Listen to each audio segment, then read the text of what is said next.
What's up, Magic players? Skott here from MTG Mind Games, bringing you a Commander deck tech featuring Nylea, God of the Hunt. Nylea is a 6/6 legendary enchantment creature god, whose main purpose as a commander is to offer trample to your many creatures, as well as an ever-present ability to pump your creatures either offensively or defensively.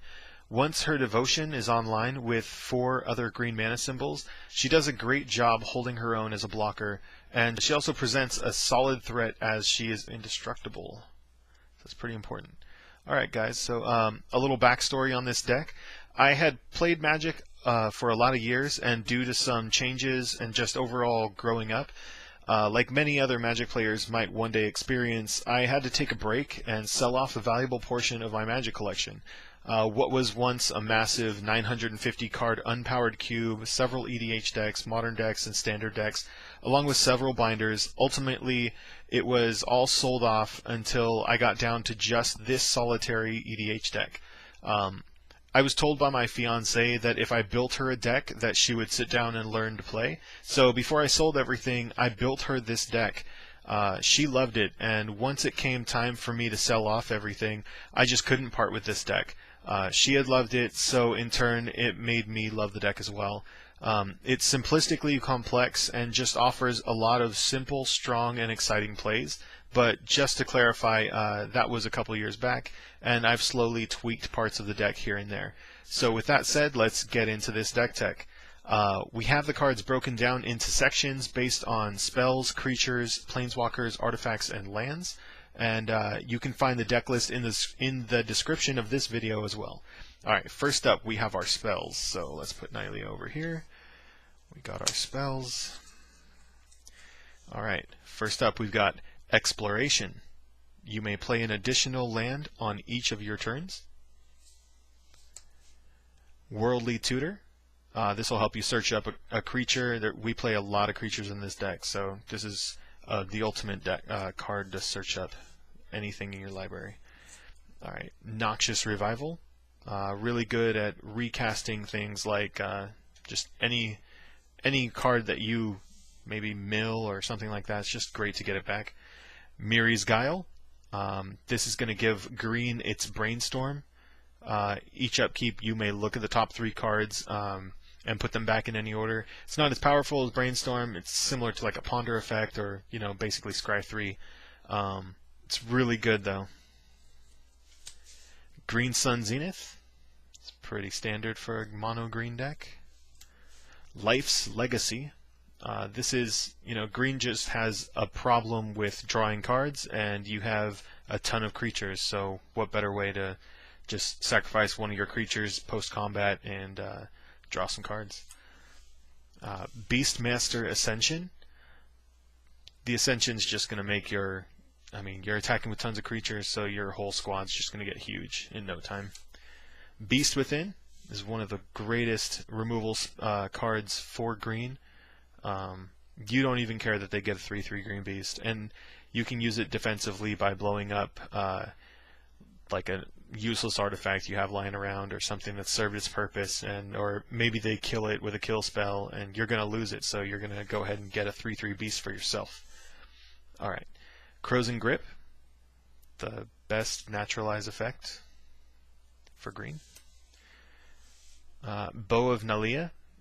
This is going to give, not only do your creatures obviously get trample off Nylea, they're going to get death touch with this thing, and it's a good way to do some damage to your opponent's flyers as well. Frontier Siege is a newer card. Frontier Siege is great for this deck. You're netting just tons of mana in this when you run this thing. Bear Umbra is also going to help you get more use out of the lands that you have. And since we're mono green, we also run Nykthos, so you'll see that later. But this will allow you to untap Nykthos, and you can tap it again, and it'll give you Devotion 2 more as well, so it's pretty good. Harmonize, draw for green. Overrun, classic. Every green deck should have one. Shamanic Revelations is another newer card. This is great as well, as most of your creatures are going to be 4 power or greater, and you just draw cards, and that's exactly what green needs. Tooth and Nail. There's not much else to say about Tooth and Nail. It's probably the best card for green. And Howl of the Night Pack. This one might seem a little low in power, but we run tons of forests in this deck, and the 2/2 green wolves, that army can grow pretty quick when they all have trample, so they don't know which one to block, and you swarm in with about 7 or 8 wolves, and you're offering a large amount of damage. Doesn't matter where they block, they're all trample, and you can just filter all that mana in with Nylea. It's pretty intense. Alright, next up we're going to go to creatures, you guys. First creature, we've got Wall of Blossoms. Again, drawing cards and making the game take longer by offering a 0/4 body. Viridian Shaman, just utility. You can search up the green creature, bring it into play with Green Sun Zenith, and destroy like their Soul Ring or something like that. Shaman of Forgotten Ways is a newer card. This guy works great in this deck because you're playing this many creatures, just like majority of your deck is going to be creatures, so this just helps you get 2 more mana, and then at the same time the biorhythm effect really just takes off in EDH with this deck. Our life total is going to be okay, and their life total, they're going to have to be blocking or we're already winning, so it's really good. Reverent Hunter. Again, this is like a mono-green EDH deck, so there's a lot of devotion to green. Eternal Witness. Pretty standard. Leatherback Baloth. This is really just 3 mana, 3 devotion, a 4/5, so this will trigger Ferocity and a couple different things. Helps us get to Formidable a little faster as well. Karametra's Acolyte. Really good green mana production. Oracle of Mul Daya. It's going to help us hit extra land drops and get through our deck faster. Temur Sabertooth is going to allow us to replay any creature that has an end of the battlefield ability. There's all kinds of those creatures in this deck. Spike Weaver is another one of those type of creatures. I can fog for the turn, replay that, and it comes back into play with the full amount of 1/1 counters. This creature can also get a 1/1 counter from the bow, so that synergy is pretty nice as well. Thrun the Last Troll. Thrun is just solid beef. Polukranos, just a good place to put all your mana if you want to just create a ton of mana. Yeva, Nature's Herald. Now this is one of those cards that might have gotten passed up in Standard, but this card is amazing as an EDH card. This could have been the General as well, but I felt like Nylea was a little more resilient. She has Flash, 4/4, and other you may cast green creature cards as though they had Flash, so that essentially just gives a mono green deck Flash. Just totally unfair. Chameleon Colossus. This is another one of those cards that can just grow to be insanely huge, and you attack in, and let's say you don't really see another good need for it, and you really need some cards. You can Life Legacy this thing and just gain a ton of cards. Whisperwood Elemental. Since we run so many creatures, we're going to be able to flip our creatures up for their mana cost, so this in turn just gives us card draw. Seedborn Muse, because no green deck in EDH should be without a Seedborn Muse. This and Yeva just produce some pretty terrifying things. Silklash Spider. We have a weak spot in the deck for flying, so we need cards that have reach, and this is a card from back in the day that I used to run a lot. Allows you to just hurricane flyers away, just non-stop. Deranged Hermit is going to give us more bodies on the ground, and again we can bounce him back with the Temur Sabertooth to replay him and just do that again and again, and just get an army of squirrels, and squirrels are awesome, so why not? Nessian Game Warden. I really like this card because it allows you to dig through the top of your library. Let's say you have just 5 forests and you play this guy, you're going to be able to dig through 5 cards, and that's just really important because you play so many creatures, it's almost like you're getting a 2-for-1. Hero's Bane, another one of our mana sinks.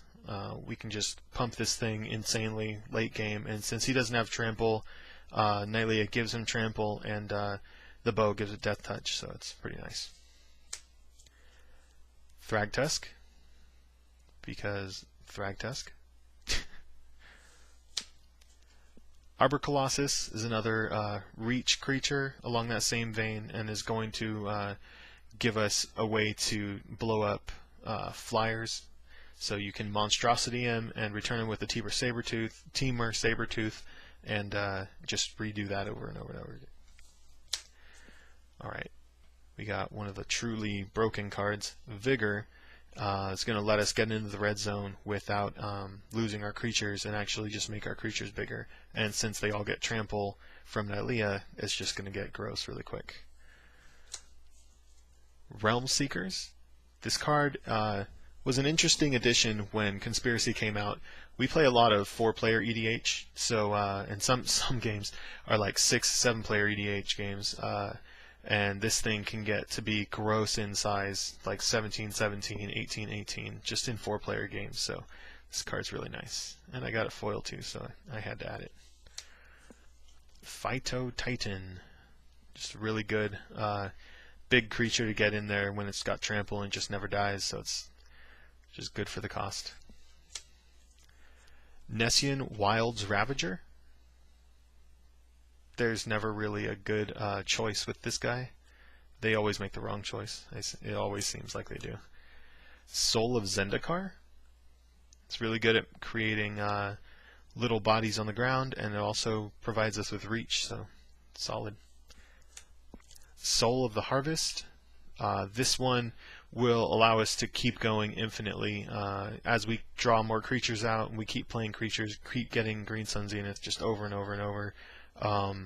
And the more creatures that come out instantly, you just end up playing 4 or 5 creatures a turn, and it just gets out of hand really quick with this guy.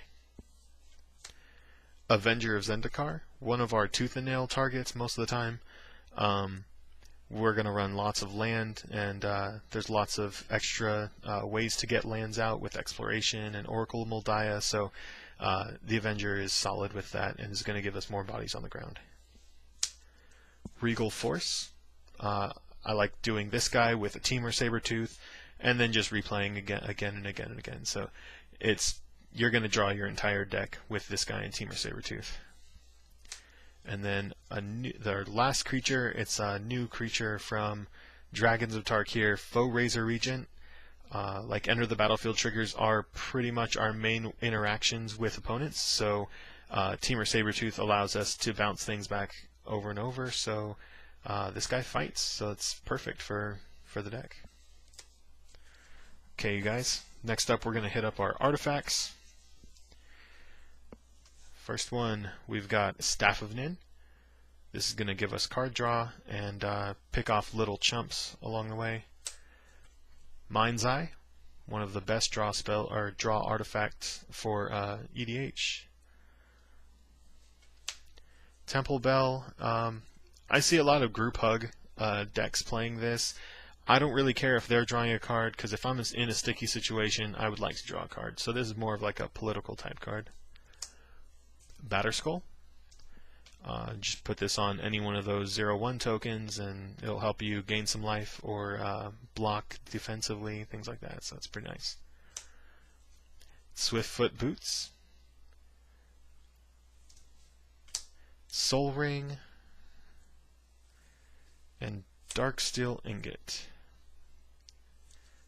Okay, so now we're going to get to our Planeswalkers. There's a few Planeswalkers in here. I mean, obviously, we can only run the mono green ones. There is one Planeswalker we've omitted, which is sadly Nissa. Not the new Nissa, the old Nissa, because she is an elf-based Planeswalker. But first up, we've got Garruk Wildspeaker. Garruk's great at getting you from turns 4 to, you know, turns 7 and 8 really quick, depending on if you have a Soul Ring. Garruk Relentless. This guy's great at the Tutor effect when he flips, because let me just show you guys. This one, if you are not familiar, is a flip Planeswalker, and for the most part, he is not black in mana cost, so you can run him in the deck. And the ability that you're mostly going to use him for is to sack a creature and search your library for another creature card, reveal it, and put it in your hand. So that's going to let you get your Seedborn Muse, things like that, and also going to give you damage, indirect like damage to a creature to kill something. That can be really important as well. I think we're out of focus here. There we go. His first 0 ability is to do 3 damage to target creature. So. Alright, next up we've got Nissa Worldwaker. This is probably the ideal Planeswalker for this deck because we're running so many forests that it's going to untap almost 4 lands every single time. And searching your library for any number of basic lands is going to allow you to just trigger like Avenger for a ridiculous amount. So if Avenger's in play and you ultimate Nissa, it's pretty much game over. Garruk Primal Hunter, card draw in green. It's always what we're looking for. Garruk Caller of Beasts, another one that seems tailor-made for a big green deck with big crazy creatures. They just work all well together. And we don't have a Karn, but we do have an Ugin. So this is the promo Ugin I got for this deck. It's pretty sweet. If I was going to get any Ugin, this would be the one to get. Ugin for this deck is more so just a lightning bolt on a creature, or on a Planeswalker. It's very rare case that you're going to use the middle ability, unless maybe they're playing a crazy Kokosho or something. You don't have much to lose, and you just have been doing mana acceleration the whole game so far. Ugin's going to allow you to draw 7 cards and gain 7 life, and put those 7 permanents from your hand onto the battlefield. Just so happens that your permanents are very, very expensive, or have a lot of interesting interactions amongst each other. So Ugin's pretty nice with that bottom ability. Alright, so let's do a quick run through on the lands. There's going to be quite a few forests, and then our non-basic lands are in the back. So we've got 1, 2,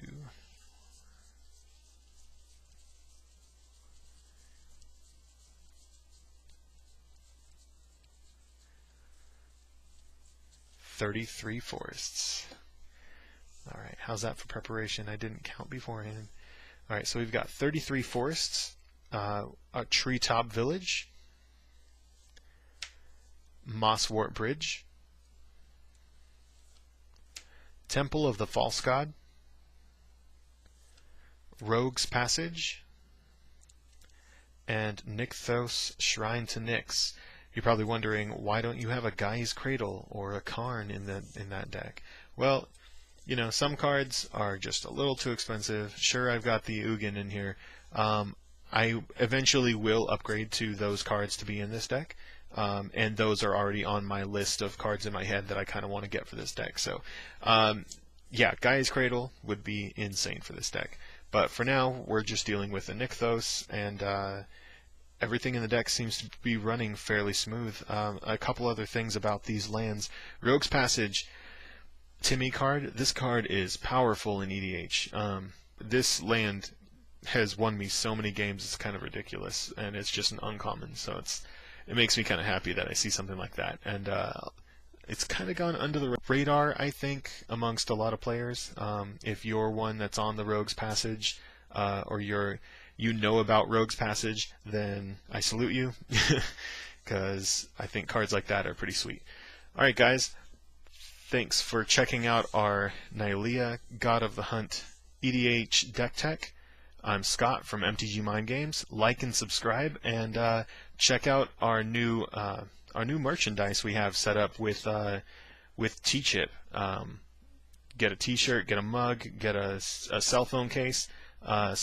All proceeds go to supporting the channel, so you guys would be helping us out a lot. Thanks, and become an Acolyte. Take it easy.